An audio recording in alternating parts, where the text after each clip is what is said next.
Alright, we're ready to start pegging up the plates now.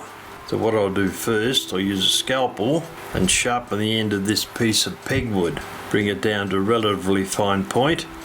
Not too fine because we don't want it to break off in one of the bushings. Alright, that should be okay. Now we'll methodically start at the base of this plate and work up every bushing, inserting the pegwood into the bushing, spinning it round, taking it out, looking at it to make sure it's clean, back into the next one, spin it round 4 or 5 times, take it out, check it again. They look pretty good. There's one here. No, they all look pretty good. The ultrasonic cleaner does a very good job in actual fact, but sometimes there remains a little bit of oil and dirt in a bushing or two. We haven't done that one there yet. Run over that. They're all looking pretty good. Alright, turn the plate over. Do the same on the other side.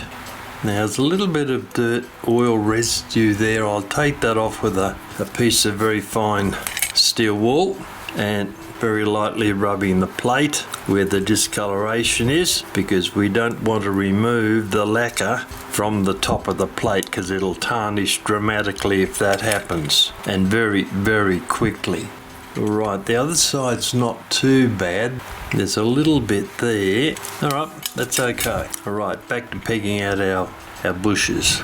We're now doing the opposite sides of the bushings that we did before. Just work up the plate once again. Some of these are very fine, so make sure that you keep your pegwood at 90 degrees or you're liable to snap it off and break it inside one of these very fine bushings. And then you've got to find a very, very fine piece of brass wire and hope that it can stay strong enough to push the little piece of pegwood out that you've caught inside the bushing. We'll run over that quickly, see what we've got. We'll start here. Nope, that looks okay. Doesn't take long to do, but there's a tiny little bit of mark on there, a little bit of black mark you can see, not very much. So it means that we've picked up a little bit of oil and dirt that wasn't removed by the ultrasonic cleaner. But these are looking all pretty good. Alright, well that's excellent. So what we're going to do now, having done that, is we're going to start to check each of the bushing pivot combinations, make sure that they're not loose, and I'll rummage around and see what I can find here in the way of wheels. Before we start checking the pivot bushing combinations, the first thing we have to do is find out the orientation of the wheels that we're going to put in, and to do that, in this instance, we use the mainspring barrel, complete with a winding arbor, which goes in that way. And then the barrel is placed onto the back plate, and if you're not quite sure, have a look and you'll see that the large hole is in the front plate, and that is where the winding arbor sits. There it is there. Now why we do this is it's quite easy. If you assume that that's the way that the barrel fits on the back plate, you can then quite easily reverse all the wheels and they'll all fit in correctly, even though they're upside down. Clock won't run, but it can be done. But all the wheels are upside down. So, mainspring barrel back on, bearing in mind you can see the distance that the barrel moves up and down there. That's because there's no spring on it yet. This notch on the winding arbor has a spring on it. The spring sits tightly down in there. It then has a cap on it, and that'll hold the barrel in that position. So we can then put the first wheel, which is that one there, underneath, and the wheel will be free to roll underneath the barrel. So first up, we'll put that in, have a look and see where we're going to put the first wheel, lift that up, and the first wheel will sit in the back plate underneath the mainspring barrel when the mainspring is contained within the barrel. So that is the start. So we can take the barrel out now, we don't need that anymore, put that aside. We'll put the top plate on, align it with the posts, push it down a little bit but not too far. The posts aligned, then we put the minute arbor, slightly out of alignment. That plate I think has got a slight bend in it.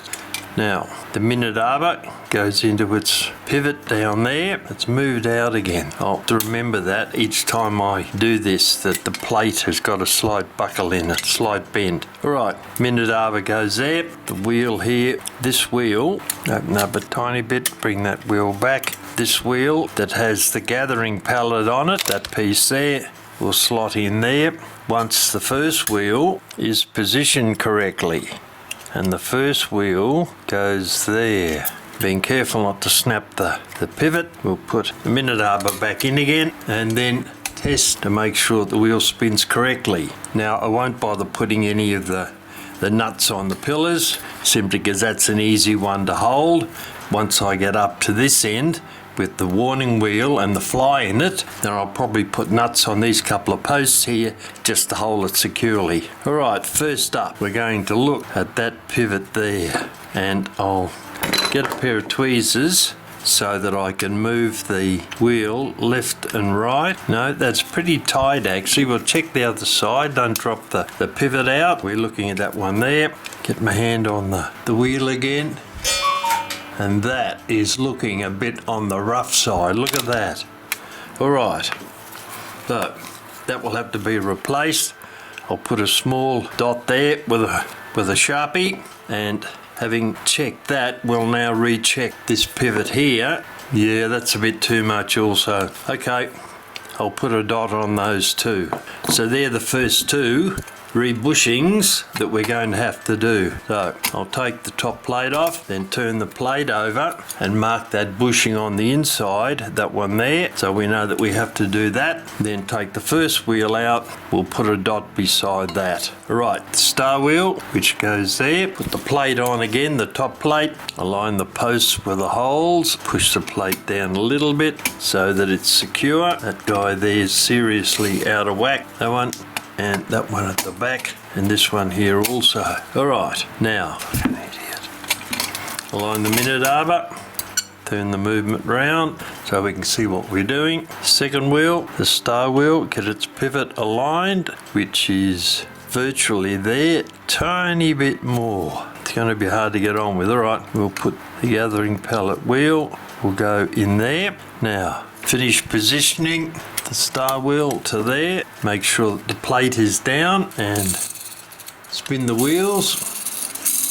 Right, the pivots are in the hole. We're going to look at this pivot here.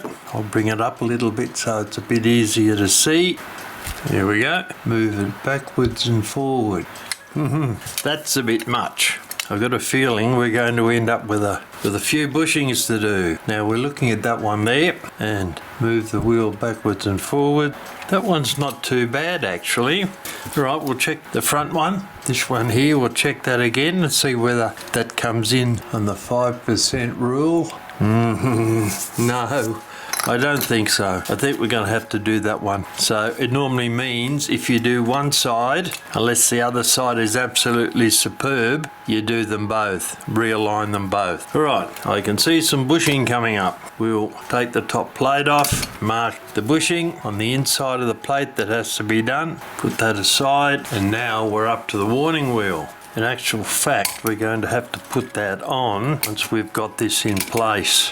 Keep getting my glove caught in the posts. Alright, now minute arbor in, we'll align this pivot here, that into place, that's got him. Now we're going to have to put the warning wheel in over the top of that wheel. So we have to release the top plate a little bit, hold it relatively firmly, but not too much to damage the pinion, and that needs to come back a tiny bit, and that wheel has naturally jumped out, so we'll pop him back in again. Carefully, there we go, push that down, make sure everything's in place, and it's turning. Alright, now with much trepidation we're going to look at that pivot there. We'll see how much movement there is in it. Virtually nothing in there, and hopefully this one, that one there, will be alright too. I'll turn that over and move it backwards and forwards. That's that pivot there, that bush there. No, that one's alright. Interesting.